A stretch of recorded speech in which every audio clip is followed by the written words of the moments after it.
Hello বন্ধুরা, আপনাদের সকলকে আমার ইউটিউব চ্যানেলে স্বাগত জানাই।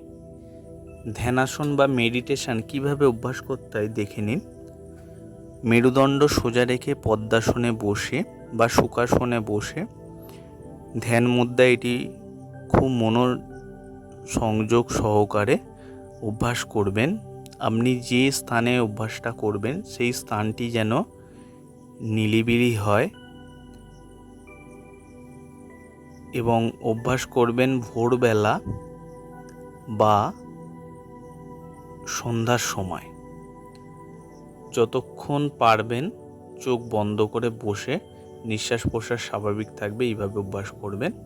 এতে করে আপনার মন শান্ত হয়, চঞ্চলতা দূর হয় এবং ভালো চিন্তা ভাবনা করতে আপনারা সক্ষম হবেন এবং মনের একাগ্রতা বৃদ্ধি পাবে।